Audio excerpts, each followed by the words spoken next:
Shalom Bapak Ibu Saudara yang dikasihi dalam Tuhan kita Yesus Kristus. Renungan kita pada kesempatan kali ini terambil dari Kejadian pasal yang pertama ayat yang ke-26 sampai dengan ayat yang ke-28. Firman Tuhan berkata, "Berfirmanlah Allah, baiklah kita menjadikan manusia menurut gambar dan rupa kita, supaya mereka berkuasa atas ikan-ikan di laut dan burung-burung di udara, dan atas ternak, dan atas seluruh bumi, dan atas segala binatang melata yang merayap di bumi." Maka Allah menciptakan manusia itu menurut gambarnya. Menurut gambar Allah diciptakannya dia, laki-laki dan perempuan diciptakannya mereka. Allah memberkati mereka, lalu Allah berfirman kepada mereka, "Beranak cuculah dan bertambah banyak, penuhilah bumi dan taklukkanlah itu, berkuasalah atas ikan-ikan di laut dan burung-burung di udara, dan atas segala binatang yang merayap di bumi." Tapi saudara dikasih dalam Tuhan kita Yesus Kristus, bagian firman Tuhan ini menjelaskan kepada kita mengenai proses penciptaan. Kejadian pasal yang pertama, ayat yang pertama sampai dengan ayat yang ke-31 itu menjelaskan mengenai proses penciptaan dunia. Bagaimana Allah menciptakan dunia termasuk manusia. Oleh karena itu Bapak Saudara, tema untuk renungan kita pada kesempatan kali ini, diciptakan segambar dan serupa dengan Allah untuk tujuan baik. Bapak Saudara yang dikasih dalam Tuhan kita Yesus Kristus, di dalam Kejadian pasal yang pertama ini kita diingatkan, kita diajarkan oleh firman Tuhan bahwa kita manusia diciptakan oleh Allah serupa dan segambar dengan Allah. Kita manusia diciptakan pada hari yang ke-6. Kita manusia menjadi makhluk ciptaan Allah yang paling sempurna. Kita manusia memiliki tugas yang diberikan oleh Allah, yaitu kita bisa membacanya di ayat yang ke-28. Allah memberkati mereka, lalu Allah berfirman kepada mereka, "Beranak cuculah dan bertambah banyak, penuhilah bumi dan taklukkanlah itu, berkuasalah atas ikan-ikan di laut dan burung-burung di udara, dan atas segala binatang yang merayap di bumi." Di dalam bagian firman Tuhan ini, Allah memerintahkan kepada setiap kita manusia untuk memelihara alam ciptaannya. Allah memerintahkan kepada kita untuk menjaga alam yang sudah Allah ciptakan ini, dunia yang sudah Allah ciptakan ini, karena manusia itu dibuat secara atau diciptakan oleh Allah lebih sempurna atau jauh lebih sempurna dibandingkan dengan ciptaan-ciptaan yang lainnya. Apa buktinya bahwa kita ini manusia diciptakan sempurna atau merupakan makhluk yang sempurna? Karena kita diciptakan menurut gambar dan rupa Allah, yaitu di ayat yang ke-26 dikatakan, "Baiklah kita menjadikan manusia menurut gambar dan rupa kita."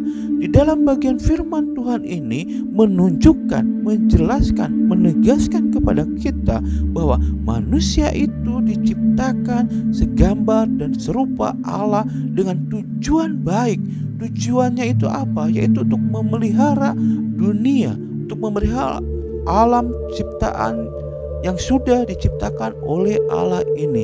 Kita manusia bukan diperintahkan oleh Allah untuk merusak, menguasai. Kata menguasai di ayat yang ke-28 atau berkuasa di ayat yang ke-28 tidak menunjukkan bahwa manusia diberikan hak untuk merusak alam ciptaan yang sudah Allah ciptakan ini, tetapi berkuasa di sini menunjukkan kepada kita bahwa manusia diberikan tugas oleh Allah untuk memelihara kelangsungan hidup ciptaan-ciptaan Allah yang lainnya.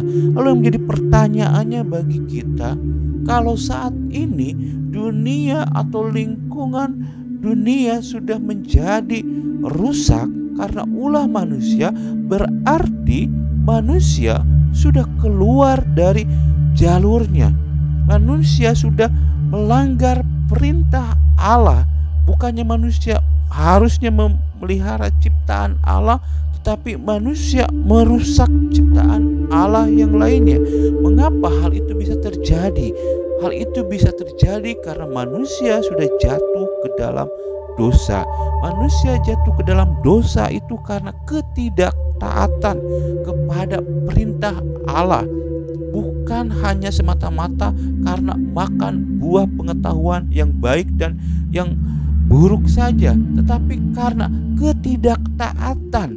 Disitulah letak kejatuhan manusia. Dan ketika manusia sudah jatuh ke dalam dosa, maka manusia sudah menjadi rusak. Oleh karena itu, ketika manusia sudah menjadi rusak, harus ada pemulihan.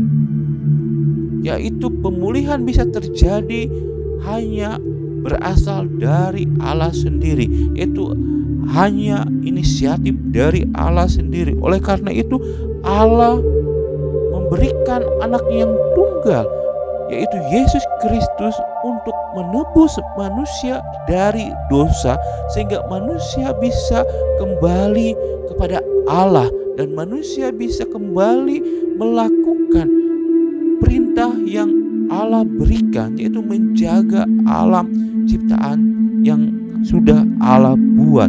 Oleh karena itu, Bapak Saudara, kita sebagai orang-orang Kristen diingatkan oleh bagian firman Tuhan ini supaya kita menjaga lingkungan kita menjaga kehidupan kelangsungan bumi ini seperti yang Allah inginkan, karena kita diciptakan serupa dan segambar dengan Allah.